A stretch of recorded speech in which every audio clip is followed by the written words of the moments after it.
Bonjour à tous, j'ai le plaisir de vous annoncer la mise en ligne d'une nouvelle vidéo dans le cadre du séminaire de droit administratif financier. Vidéo consacrée à la gestion publique locale et les chambres régionales et territoriales des comptes. Ce travail a été réalisé par des étudiants du Master 2 Finance et Fiscalité publique et du Master 2 Droit public général et contentieux public de l'Université de Lille, à savoir Amen Bassa, Awafa Indey, Valentine Sedira et Radiso. Bienvenue dans le monde de la transparence financière et de la responsabilité publique. Vous êtes sur le point de découvrir comment les gardiens de la gestion publique locale examinent la manière dont les ressources publiques sont gérées au niveau régional et territorial. Imaginez une ville en pleine expansion, des services publics en constante évolution et des citoyens qui comptent sur des infrastructures de qualité, une éducation exceptionnelle et des soins de santé fiables. C'est ici que les chambres régionales et territoriales des comptes entrent en jeu. Créées par la loi numéro 82-213 du 2 mars 1982, les chambres régionales et territoriales des comptes sont des juridictions administratives financières chargées d'assurer un contrôle impartial, indépendant des comptes locaux. Elles sont les gardiens de la transparence, de la légalité et de la performance des dépenses et des politiques locales, et participent ainsi à l'évolution des politiques publiques. Dans cette vidéo présentée par Bassa Amen, Faindey Awa et moi-même Souradi, nous allons nous attacher à l'examen de la gestion publique locale effectuée par les CRTC, où la transparence et la responsabilité sont les maîtres mots. Ainsi, nous allons tout d'abord présenter le champ d'intervention des CRTC, puis la procédure d'examen, avant de nous focaliser sur des exemples concrets et une analyse chiffrée de la productivité de ces chambres. Le champ d'intervention des CRTC. Le champ d'intervention des CRTC est vaste et important pour assurer la transparence et la gestion responsable des fonds publics. Les CRTC contrôlent les comptes et procèdent à un examen de la gestion. Elles vérifient sur pièce et sur place la régularité des recettes et des dépenses décrites dans les comptabilités des organismes relevant de ces compétences. Elles s'assurent de l'emploi régulier des crédits, des fonds et des valeurs. L'examen de la gestion porte sur la régularité des actes de gestion, sur l'économie des moyens mis en œuvre et sur l'évaluation des résultats atteints par rapport aux objectifs fixés. Il revient à la Chambre régionale et territoriale des comptes de procéder à l'examen de gestion des collectivités territoriales et des établissements publics locaux. Sont également concernés les groupements d'intérêt public. Dès lors que les collectivités et les organismes soumis à son contrôle y détiennent, séparément ou ensemble, plus de la moitié du capital ou des voix dans des organes délibérants, ou y exercent un pouvoir prépondérant de décision ou de gestion. La Chambre régionale et territoriale des comptes peut contrôler les établissements et services de droit privé à caractère sanitaire, social ou médico-social, financés par une collectivité territoriale, un établissement public ou un groupement d'intérêt public. De même, les organismes, quel que soit leur statut juridique, auquel les collectivités territoriales, les établissements publics locaux ou les autres organismes relevant de sa compétence apportent un concours financier supérieur à 1 500 € ou dans lesquels ils détiennent séparément ou ensemble plus de la moitié du capital ou des voix dans les organes délibérants ou sur lesquels ils exercent un pouvoir prépondérant de décision ou de gestion. Par ailleurs, l'examen des CRTC peut porter sur des conventions relatives au marché et sur des filiales des établissements, des sociétés, des groupements et des organismes lorsque ces derniers détiennent dans les dites filiales, séparément ou ensemble, plus de la moitié du capital ou des voix dans des organes délibérants, ou exercent encore un pouvoir prépondérant de décision ou de gestion. Les CRTC concourent aussi à l'examen des actes des sociétés d'économie mixte locale et des actes budgétaires des collectivités territoriales, des établissements publics locaux, ainsi que des groupements d'intérêt public dès lors que ces derniers y exercent un pouvoir de décision et de gestion prépondérant et y détiennent plus de la moitié du capital ou des voix dans des organes délibérants, comme cité plus haut. En résumé, les CRTC examinent de manière approfondie les entités et les institutions pour assurer la transparence et la responsabilité dans la gestion des fonds publics. Elles veillent sur le bon usage des fonds publics, assurant ainsi une gestion responsable au service de tous. Le champ d'intervention étant délimité, place à la procédure que M. Bassa Ahmed va présenter dans la partie suivante. La procédure d'examen. L'examen s'ouvre par une phase d'instruction au cours de laquelle les comptes sont répartis entre les magistrats en tenant informé l'ordonnateur ainsi que ses prédécesseurs en fonction lors de la période examinée. Le contrôle commence par les pièces produites par le comptable et celles réclamées soit au comptable, soit à l'ordonnateur par des questionnaires. Selon l'article L243-1 du Code des juridictions financières, un entretien préalable est proposé à l'ordonnateur si des observations de gestion sont susceptibles d'être formulées. Dans son rapport, le magistrat expose les faits, le droit et ses propositions. Le délibéré n'est pas public, intervient après le rapport du représentant du ministère public et est acquis collégialement par la section ou la chambre elle-même. La traduction devant les chambres régionales et territoriales des comptes est assurée par l'émission d'observations d'abord provisoires puis définitives adressées aux ordonnateurs visés, y compris les prédécesseurs. Dans ces observations, y sont dénoncées les dépenses importantes sans suite, les erreurs de gestion, les coûts excessifs et inexpliqués, les grossières surfacturations voire les fausses facturations, les comptabilités approximatives, la débudgétisation des emprunts. Au terme de l'article L243-2 du Code des juridictions financières, lorsque des observations provisoires sont formulées, l'ordonnateur ou le dirigeant concerné, y compris le cas échéant celui qui était en fonction au cours de l'exercice examiné, dispose d'un délai d'1 mois pour remettre au greffe de la Chambre régionale des comptes une réponse écrite. Les observations ne peuvent être arrêtées définitivement qu'après réception de cette réponse ou, à défaut, à l'expiration du délai précis. L'article L243-3 du Code des juridictions financières prévoit que les observations définitives et les recommandations sur la gestion sont arrêtées par la Chambre régionale des comptes après l'audition, à leur demande, des dirigeants des personnes morales contrôlées et de toute autre personne explicitement mise en cause. Celles-ci portent soit sur la régularité des règles comptables, financières, administratives, soit sur la qualité de la gestion à l'exclusion de toute opportunité. Cela va permettre à l'ordonnateur d'améliorer à l'avenir le fonctionnement de ses services, d'accroître ses recettes, de réduire ses coûts. Notons que les personnes nommément identifiées par les observations formulées par les chambres régionales et territoriales des comptes ont un droit à en obtenir rectification.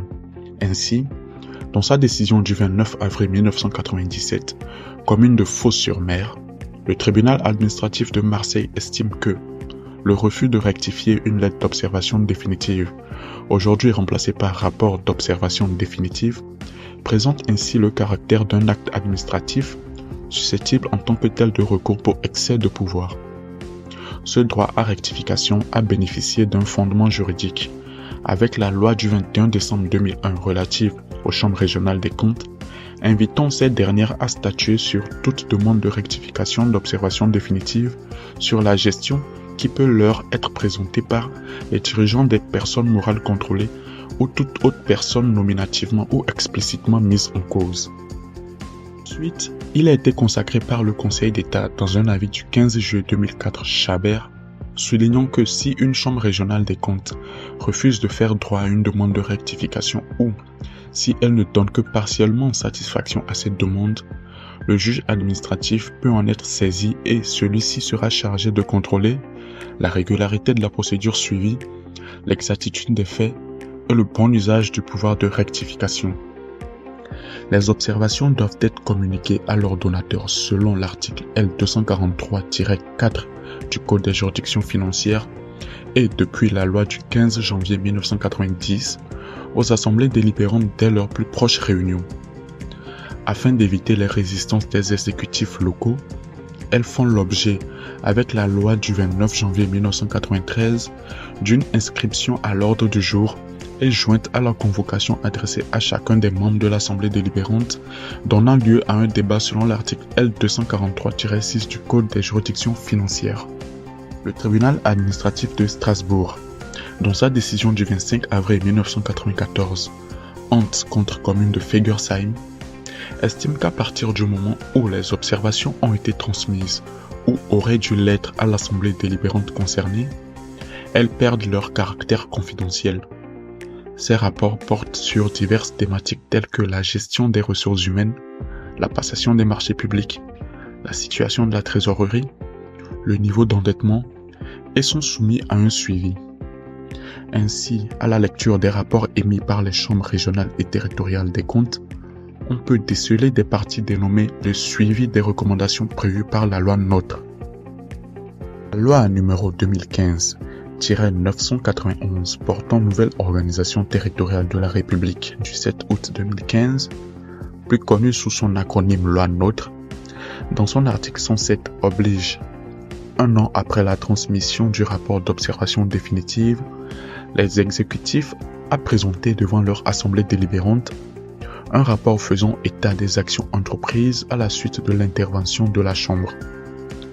Celle-ci se voit transmettre le dit rapport en vue de pouvoir établir une synthèse annuelle des différents rapports ainsi communiqués, synthèse qui est présentée par le président de la Chambre régionale des comptes devant la conférence territoriale de l'action publique territorialement compétente au niveau de chaque région ou de chaque territoire selon l'article L243-9 du Code des juridictions financières.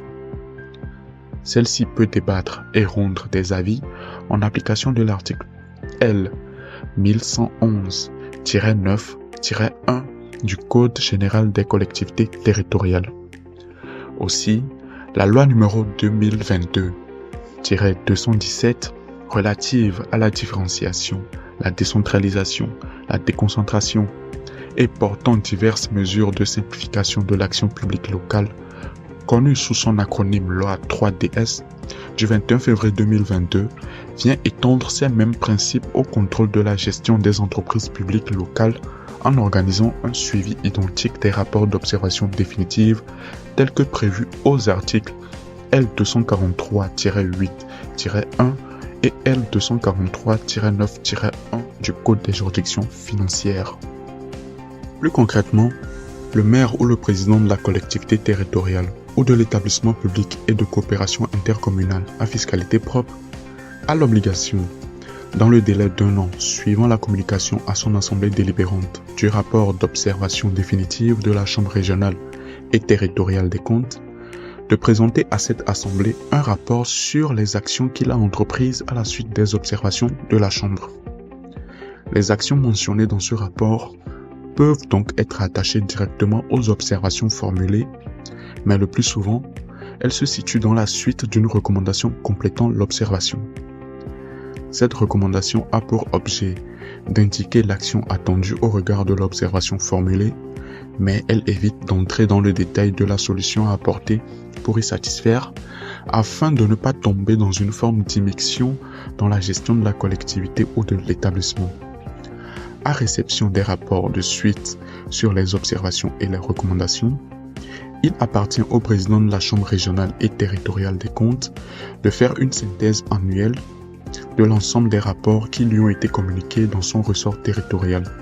Synthèse qui sera transmise à la Cour des comptes en vue de la présentation prescrite à l'article L143-9 du Code des juridictions financières. Donc cette synthèse comporte 3 parties.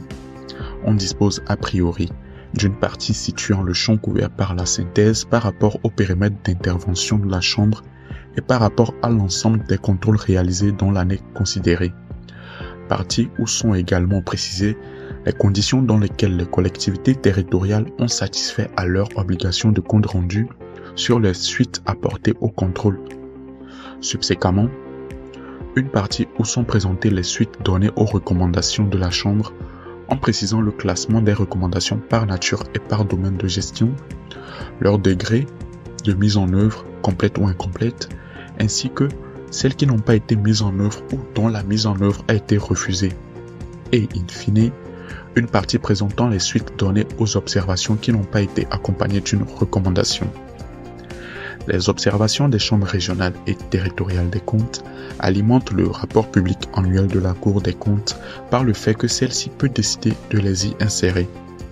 Ceci permettra de pointer les gestions locales les plus topiques ou d'identifier des problématiques communes aux différentes collectivités territoriales pour lesquelles la Cour des comptes et les chambres régionales des comptes peuvent formuler des recommandations. Cela permet également aux citoyens d'être tenus informés. Pour illustrer les propos de Amen, je vais tenter de relever quelques exemples de problématiques récurrentes citées dans les rapports des chambres régionales et territoriales des comptes. Pour commencer, dans le domaine de la gestion des ressources humaines, des lacunes ont été constatées au sein du Centre de gestion de la fonction publique territoriale des Hautes-Pyrénées. La Chambre régionale des comptes souligne dans son rapport que le conseil d'administration du centre est responsable de définir les règles concernant le temps de travail des agents, alignées sur les normes applicables aux agents de l'État, soit 1607 heures pour un temps complet. De même, dans son rapport sur la commune de Vaux-en-Velin, la Chambre régionale des comptes a observé en 2021 que la durée annuelle du temps de travail était inférieure au seuil légal de 1607 heures en raison de l'attribution d'un nombre de jours de congé supérieur au contingent légal. La recommandation était donc d'appliquer le régime légal du temps de travail de 1607 heures. Le non-respect des règles en matière de commande publique est un sujet fréquemment abordé dans les travaux des chambres régionales et territoriales des comptes. En 2021, la Chambre régionale des comptes des Hauts-de-France a réitéré des recommandations visant à renforcer la sécurité juridique des procédures de passation et à formaliser celles-ci dans un guide interne de la commande publique. On peut également prendre l'exemple du centre de gestion du Lot qui ne réalise pas de programmation annuelle ou pluriannuelle de ses achats et ne dispose pas d'une nomenclature des achats, ce qui l'empêche de suivre la procédure adéquate. La Chambre régionale des comptes recommande donc de structurer la fonction d'achat en identifiant les besoins récurrents par catégorie et propose la création d'un guide interne pour définir l'organisation et les procédures à suivre. Que se passe-t-il donc après ces recommandations? Celles-ci font l'objet d'un suivi par les juridictions financières un an après. Il existe différents degrés de mise en œuvre de ces recommandations. On peut premièrement avoir une mise en œuvre complète de celle-ci, ou encore une mise en œuvre partielle, ou enfin une non-mise en œuvre. Désormais, le suivi des recommandations des juridictions financières fait l'objet d'un rapport annuel. Les 13 chambres régionales existant en métropole, les 5 chambres régionales et les 5 chambres territoriales en Outre-mer ont au total émis 1990 recommandations dans leur rapport d'observation définitive en 2021. Parmi celles-ci, la Chambre régionale de la Corse et la Chambre régionale du Centre Val-de-Loire sont celles qui en ont fourni le moins, avec respectivement 38 et 42 recommandations. Et la Chambre régionale de la Nouvelle-Aquitaine en a formulé le plus, avec au total 273 recommandations. En ce qui concerne les 5 chambres territoriales en Outre-mer, 3 d'entre elles n'ont donné aucune recommandation. La Chambre territoriale de la Polynésie française et celle de la Nouvelle-Calédonie ont respectivement formulé 52 et 29 recommandations. Ces données exposent des écarts significatifs en termes de productivité, souvent associés aux ressources disponibles. Par exemple, la Chambre régionale de la Nouvelle-Aquitaine, avec 89 agents, supervise plus de 200 000 organismes représentant 27 milliards d'euros de recettes de fonctionnement. En revanche, la Chambre de la Corse disposant de seulement 18 agents, supervise des organismes affichant 2,74 milliards d'euros de recettes de fonctionnement. Quant à la Chambre du Centre Val-de-Loire, avec 47 agents, elle exerce son contrôle sur 3200 organismes représentant 14 milliards d'euros. Cette diversité de productivité et de ressources entre les différentes chambres met en lumière la complexité des enjeux auxquels ces entités font face au quotidien. Et voici donc la fin de notre exploration de l'examen de la gestion publique locale par les chambres régionales et territoriales des comptes. Merci de nous avoir accompagnés dans cette plongée au cœur de ces institutions essentielles à notre société.